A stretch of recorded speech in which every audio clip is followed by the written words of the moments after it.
So now I'm going to talk about sprites. Sprites are the little images that you see on the games.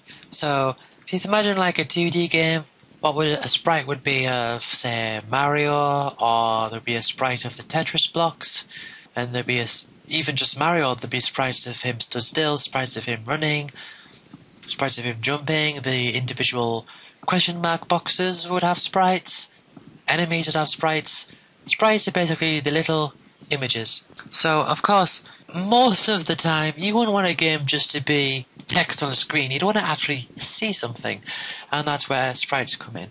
And that's how I've got the red, the blue, and the green square. I just made quick red, blue, and green squares just for quick examples. But say, for example, we want to make a face. A sprite of a face. And this can be the character. Well, you can load sprites from if you've got a file on the computer that you want to use, or you can edit sprites yourself. And so here you have the sprite creation tool window thing. And I don't want to go into this into so much depth because really there isn't that much to say. This is basically more image creation than game creation, but it's just a part of GameMaker, so I figured it makes sense to show you. Basically, you can have different frames. So you can create animated sprites. You can click this show preview and you can choose the speed of how fast the animation goes and so on and so forth. You can add empty frames, so these are all different frames, and it will loop round. So say if you've got a character running, you might want multiple frames to show the animation of them running. But for now, say we just want the one. You got these different objects here, all these different commands, so you can edit and transform and flip it and resize and crop, all those basic things. And in images, you've got the different things that you can do in terms of opacity, colours. You can invert it. It's best just to check this out and see what you can do and just see how things work. And then you've got animations that you can set, such as you can have it fade to a certain colour, or you can have it shrink, or you can have it grow.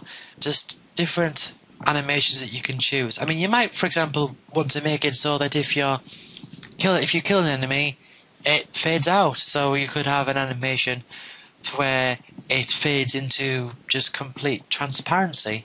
But also, if you double click on the frame, as you can see here, it's basically like Microsoft Paint or something like that. You can zoom in, zoom out.